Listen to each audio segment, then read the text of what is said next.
Well, ladies and gentlemen, welcome. It's great to have you here. I sure appreciate our legislators who are here with us today, and others representing law enforcement and our military. We appreciate the great work that is happening here. We're now more than halfway through the legislative session, and some great things that are happening. Some mediocre things too, but mostly great things. All great things. That's what I'll say. We're today. I know, shots fired. I'm just kidding, guys. Just wanted to make sure you're listening. The reason we call this press conference today, and I want to specifically thank Representative Candace Perucci. We've been working together over a couple years now on some really important bills, and others who are here with us as well. But we here in Utah, we take national security very, very seriously. Utah is not naive to the world around us and what is happening. We recognize that there are certainly threats out there. We have adversaries who are targeting our country and certainly targeting the state of Utah as well. We are also home to critical military and intelligence infrastructure that matter to our national security, that protects this nation and protects our allies as well. And that means that what happens in Utah matters far beyond the borders of our state and even beyond the borders of our country. We, as you all know, Hill Air Force Base employs over 22,000 Utahns, the largest single-site employer in our state. Aerospace and defense is a rapidly growing sector in our economy, now accounts for roughly 20% of our GDP. We host some of the nation's most sensitive military and intelligence operations, and the top defense primes operate here and employ tens of thousands of people more than just what we see at Hill Air Force Base. So what we really want to emphasize today is that when you protect Utah's security footprint, we're also protecting America's security footprint. So since 2022, the legislature has worked hard to do several important things. We've restricted foreign ownership of land near military installations and critical infrastructure. We have strengthened reporting requirements and oversight. We've empowered the Department of Public Safety and SIAC to investigate and act. And we've worked with other states to share our best practices. And I will point out that, again, many of our legislators have met with their colleagues across the country, and Utah's legislation has been seen as model legislation for several of those other states. It is not symbolic. It actually has teeth, and that's one of the things we're excited to share with you today. So we do have some news to share today. It's not just about the bills that are being run, but because of legislation that was passed over the past couple of years, and the persistent work of DPS and SIAC, a Chinese company that owned property near one of our military installations has divested and recently sold that property. This is a huge win for Utah. It's a big win for the United States. It's a win for our service members, and it's a win for national security. And that is exactly why these types of laws actually matter. Now, I'll have Commissioner Mason come and walk through the process, but today proves that enforcement actually does work. Now, we have some bills, and you'll hear more about that, but we'll have the bill sponsors come and talk about their bill specifics, but these are really the next layer of protection. HB 291 that strengthens land restrictions and closes some loopholes. HB 165 to protect our critical infrastructure.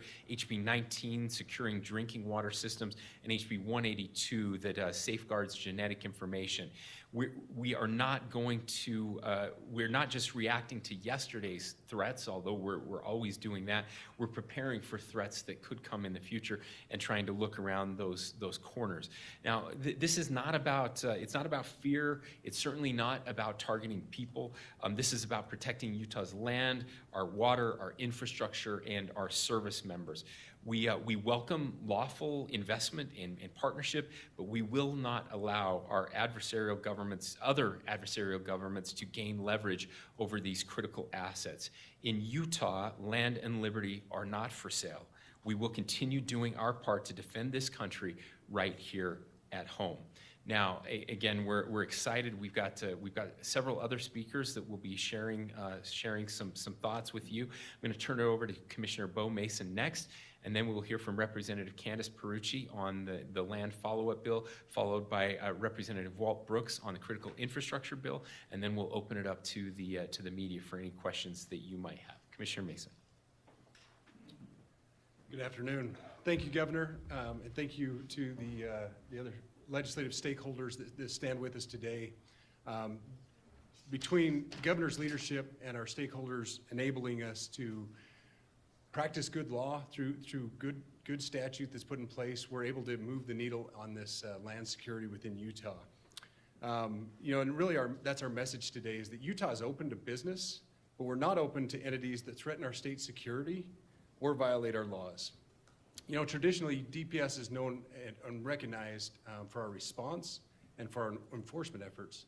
But this just highlights one way that DPS, the Department of Public Safety, really is keeping Utah safe beyond our roadways. And so today I'm here to announce the divestment of a large piece of land that we were made aware of utilizing Representative Perucci's statute that was put into place a couple years ago and is being furthered this year. And that is the Twila Sports Park complex that was owned by My Time. So Governor alluded to a little bit of the process and how we do that. And let me start off by saying, first of all, the Statewide Information Analysis Center, the SIAC, is really leading out in our intelligence efforts and our innovative investigative techniques. So the way this process works, this one in particular started with a tip. We also work very closely with the county recorders, so they can make us aware of any land purchases that may be a little suspicious. But this one came through as a tip. We then utilize private sector tracking, and so we're using technologies that go in behind the scenes and track these entities and these purchasers to tie them back to restricted foreign entities. From there, we work closely with federal partners to validate that information we're seeing and use their resources to dig in behind the scenes as well. Through that process, we were able to determine that this My Time was tied to a restricted foreign entity and in violation of Utah law. We worked closely after that with the Governor's Office, the Attorney General's Office, and DFCM to issue a letter of divestment, a formal letter that informed them they needed to divest of the land and they were in violation of Utah state law. From that, we're excited to say we saw swift results. Within a matter of a couple months of moving through this process and issuing that letter, that land has now been divested and is now in the hands of a domestic partner and back in Utah's control. All that to be said, we're utilizing the latest technology, the latest processes, and the best tools we can, and coupling that with good law and good partnerships with our stakeholders and our legislature to continue to move forward, not only with land, but critical infrastructure statewide. This isn't about simply checking a box. It's really about working in depth to be proactive in our enforcement and finding these issues. The intelligence is only the first step. As you saw with all those partners, collaboration is really the key to ensuring that we can be successful in this realm. With that, by applying the same analytical rigor to land security that we do to cybercrime or organized crime, we're going to keep these threats out of Utah and stay one step ahead of these criminals. We no longer wait for a violation to happen. Instead, we are proactively monitoring them and preventing them. Thank you. Thank you. And I would just also like to thank General Boyack, who's up here today as well, and for the men and women in uniform. We appreciate you. So we have a great group here, and honestly, when we talk about Utah, we're a state that values freedom, private property, and economic opportunity and prosperity. But we also are a state that understands responsibility, especially when it comes to protecting our national security, which is why over the last few years, we in the legislature and working with the governor and his team have taken bold and deliberate steps to counter the growing influence of authoritarian regimes. Our law restricts foreign adversaries like Russia, North Korea, Iran, and China, but especially the Chinese Communist Party we have seen as a repeat offender. We've seen their threats creeping in through subtle partnerships with schools, shell companies buying land, and technology contracts that come with invisible strings. And we have no illusions about the CCP's intentions, and we refuse to look the other way as a state. The Chinese Communist Party is not just another foreign investor. It is not a neutral economic actor. It's a hostile foreign adversary engaged in a long-term strategy to undermine the United States economically, technologically, and militarily. And this isn't speculation, right? This is documented reality when we look at what they do with intellectual property, with land property, and shell corporations, which is why here in Utah, we've tried to be proactive about this. Today is a really big win. Divesting this land and this ownership that has been so concerning is one of the reasons I started working on these policies. The land that has just been transferred and purchased by a Utah company is located right next to the Twilla Army Depot and the Utah Test and Training Range, one of the most critical military testing areas in the United States, where we test advanced weapon systems and military capabilities essential to our national defense. So you can see why it would be concerning that a CCP-owned company had set up shop right next door. And as we've gone through this process, we've learned a lot, which is why this year there is a follow-up bill, HB 291, that I'll be running, Security and Land Restriction Amendments, that is really tightening up that legislation. We are excited that thousands of acres have already been divested, a lot happening last year in 2025, but 291 is working to close loopholes so that hostile actors cannot hide behind shell companies. It's lowering the ownership threshold from 51% ownership to 25% ownership, so we can act before control is consolidated by these companies. And especially important is it brings the Attorney General's office into the process earlier to ensure meaningful enforcement and working in partnership with the Department of Public Safety. I'm really grateful for the work of my colleagues up here, Representative Brooks, General Burton, who couldn't make it, Representative Colin Jack, who also has an important bill that addresses critical water infrastructure, Senator McKay, Senator McKell have been great partners, Senator Stratton in the Senate, and we're here today because we have a duty to protect our military installations, we have a duty to protect our food supply, we have a duty to protect our critical infrastructure, and most importantly, we have a duty to protect the sovereignty of our state and our nation. So yes, Utah is open for business, but not to foreign adversaries. Thank you. Thank you. Representative Perucci has been a great leader on this to help us lead out. Appreciate the other legislators and our good governor to be able to take this seriously. We have several bills that have gone out to be proactive in making sure that the security of Utah is intact. And we have policies and procedures not only to take care of what's in place, but make sure that we're looking forward and being proactive in this approach. Two bills that we have that I've been able to be lucky enough to sponsor. One is our critical infrastructure to make sure that we don't have malware or other opportunities for foreign adversaries to access our equipment to disrupt it. We want to make sure that the quality of life, the security that we have in Utah is maintained. So we really appreciate the efforts of everybody, all these stakeholders that have put forward to this. Another is protecting our DNA sequencing, the most private of your information, to make sure that it's not accepted or being able to access by those who are unauthorized. So we're grateful for all the stakeholders that put a lot of work in this over years and months to be able to make sure that Utahns are protected, that we take this cybersecurity seriously, and we're looking forward to make sure that we continue on this path. Thank you. All right, I'm sure anybody up here would love to answer your questions. Governor, I wanted to ask, over 10 years ago it was known it was a Chinese company that wanted to buy the park, so what changed in that time and what specifically caused this letter to go out or ordering divestment when it had been in the picture as a Chinese company for years? Yeah, so again, trying to find those direct ties to the CCP that Candace mentioned that are so important. The relationship between the United States and the Chinese Communist Party has changed over the past 10 years. Certainly, there was a different posture 10 years ago. It has gone a different direction. Sadly, we of course wish that Xi Jinping and his regime would take a different course, but they have not. We've seen them acting in a much more hostile way, and so I think to Commissioner Mason's point, that's trying to find those connections. They do use shell companies, so it's sometimes hard to figure out who is the real owner of those entities. But once that's done, then we have an opportunity. Now we have a tool that will work through that. Anything you'd like to add to that, Bo? Please go ahead.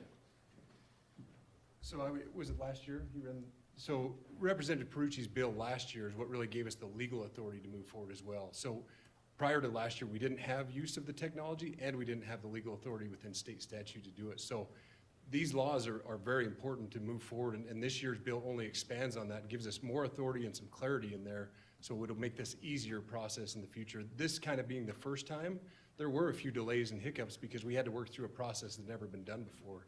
But we did prove it can be successful, and now we can expand on that.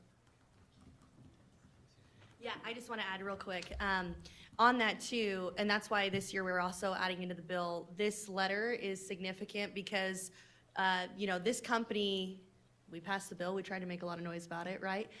They've known they're out of compliance, but, it sounds like they were waiting for someone to tell them to get out. And so having that legal authority and then pulling in the General's office is really important.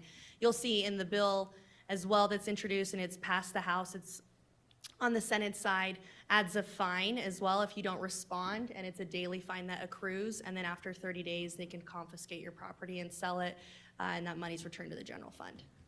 I wanted to ask, just with this new bill that you are proposing to lower the threshold Yeah. for companies, does this mean, are we going to see more companies potentially being forced to divest since you've lowered the threshold? That's possible. They haven't come to chat with me since I opened the bill file, but absolutely. I mean, sitting at 51%, that's still a pretty high bar, and lowering it to 25%, someone could have 25% and still be the majority shareholder. So we felt like 25% was a good spot to be at. If you look at nationally where that movement's going, that's where we're at. So it's absolutely a possibility. Also, something Department of Public Safety has is on their website. There's a link if someone is suspicious of foreign activity or a land ownership, they can go in and report it, and they'll go investigate it as part of that. Governor, does this disrupt trade relations, this type of legislation with, we do a lot of business with China? We do, and they're an important trading partner, and I don't think it disrupts anything when it comes to trade. What it does disrupt is, again, their ability to own real property in places that could cause serious harm and give them access to some of our most critical facilities. So those relationships at the national level are ongoing. We know that there are constant trade talks happening again at the national level. There are other states that are doing what we're doing, and we think that it's just good policy. What's the name of the company that bought it? You said it's a Utah-based company? Yeah. Do you have the name of the? They would like to stay anonymous. Okay. It's a local company. Governor, Yeah. was this a voluntary divestiture, and a couple of other fill-in-the-blanks here?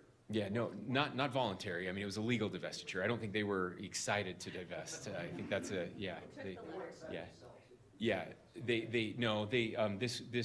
again, it took us the enforcement piece of this. We've had other divestitures that happened voluntarily after the law was passed. This is the first forced divestiture where we sent a letter and said, hey, we're coming after. When did that happen? Just a couple months ago, I think. Do you know? November. That's when. And can you explain what the company linked to CCCP was intending to do out there, and what the new company is intending to do with that site? Yeah. Do you have anything? I don't think, and I think they would have a better idea. And a part of that, when I'd ask questions, they have an investigation process. So they're probably not going to walk through where all the funding streams went through, but they were able to verify, in fact, that it was a CCP shell company. And I've been told by my colleague who's had a chance to talk to the new owner that they're very excited to revitalize this and give back to the community. So I think this is a great move, not just from a national security perspective, but for that county and that area that hasn't had any development on this project thus far, and they'll be able to move on. Yeah, I would just add that, again, the intentions always appear to be benign, and you never know. It's not necessarily what they were doing with the property, but what they could do with the property. And we know the type of command and control structure that the CCP has over these types of entities, and if the relationship were to get adversarial, those properties could be used for nefarious purposes, and we just want to avoid that from happening. Can you outline what those nefarious purposes could be? What are the threats to having something so close in proximity to people? Well, yeah, I mean, there are lots of opportunities, and I'll let legislators jump in here.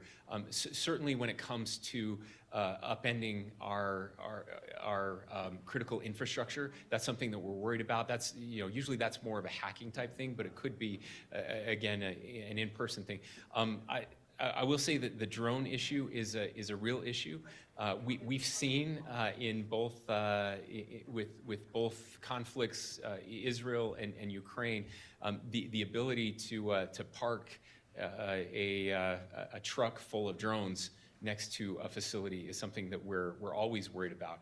We're worried about spying on our test and training ranges, on our military bases, unauthorized drone access that is, you know, photographing these bases.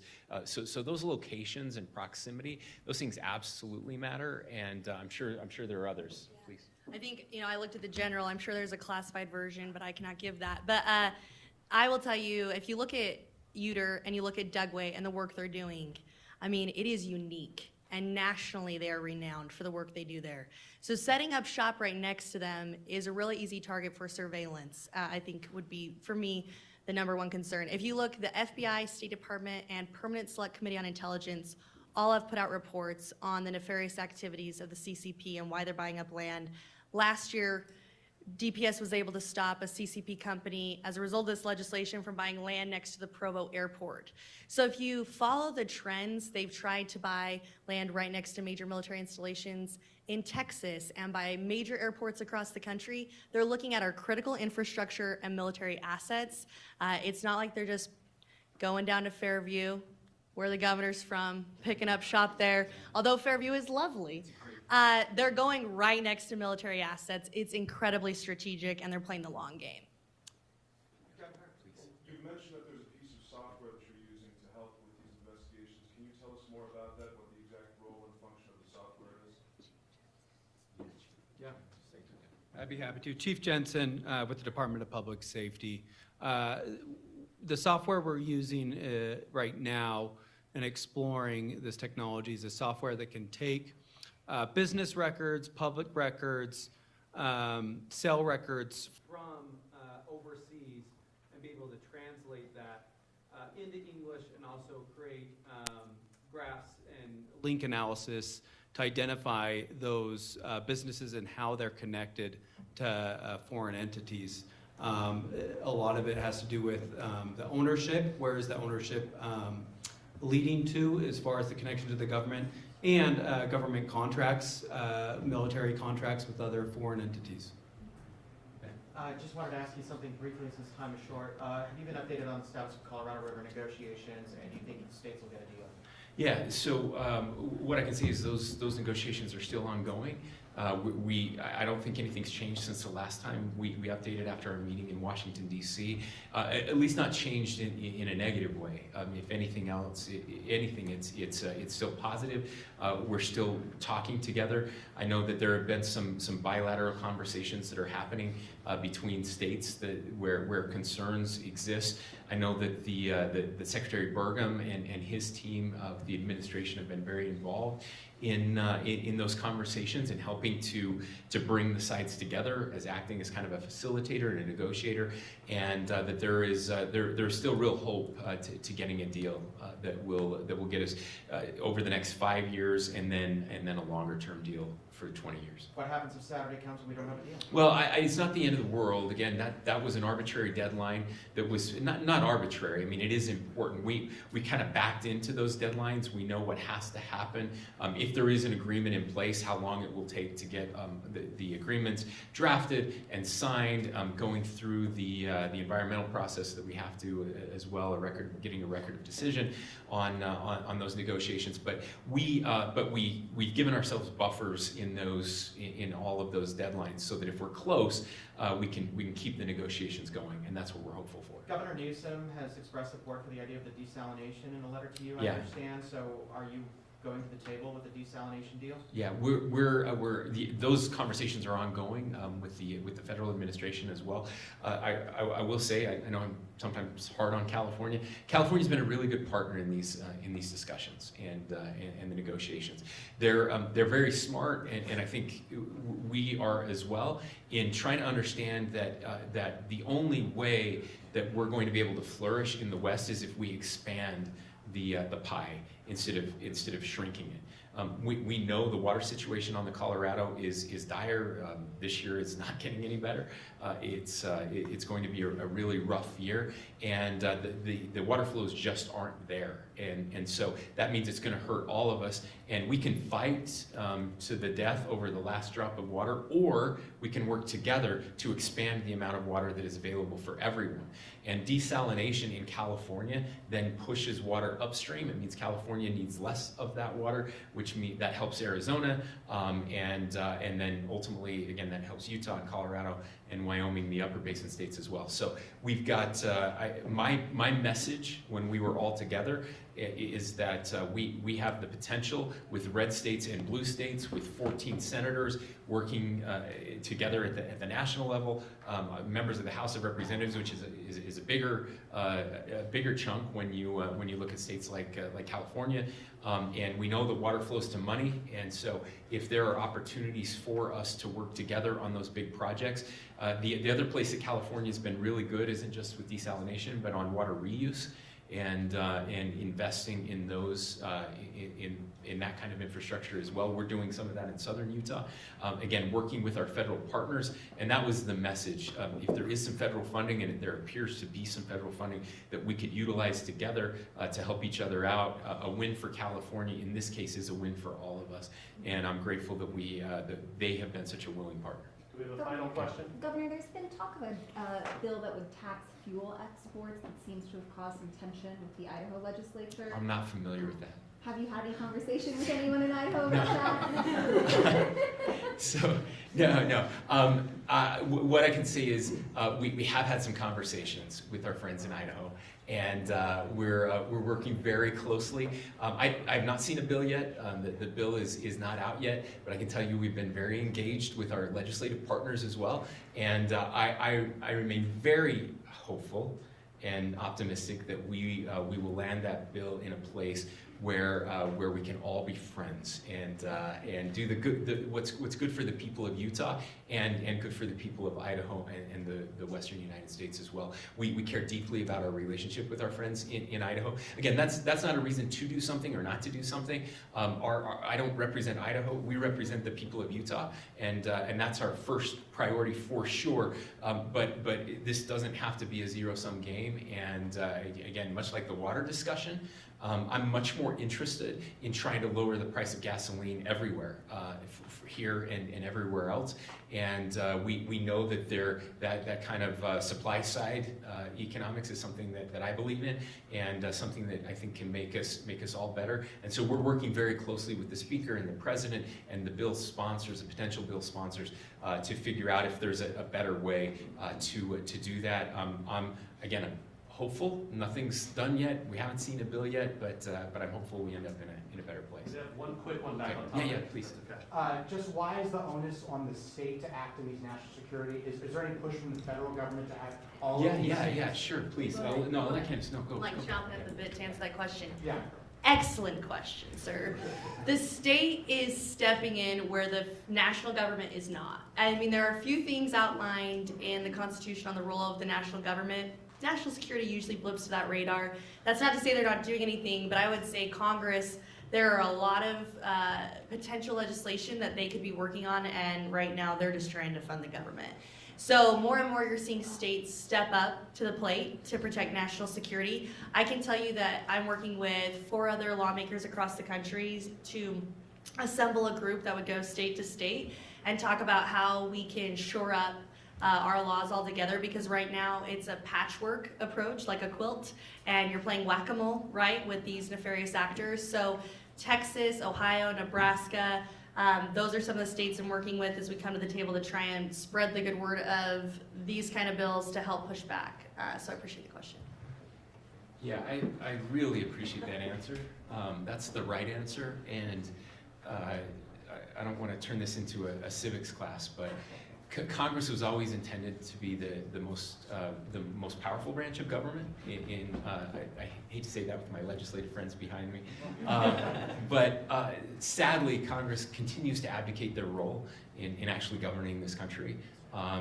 We're very lucky that the founding fathers of our country, the founders, understood that could happen, and they were very wise to divest power, not just between the three branches of government at the federal level, but the real brilliance was these 50 state governors that would have significant powers as well, and that we would act as laboratories of democracy where we could learn from each other.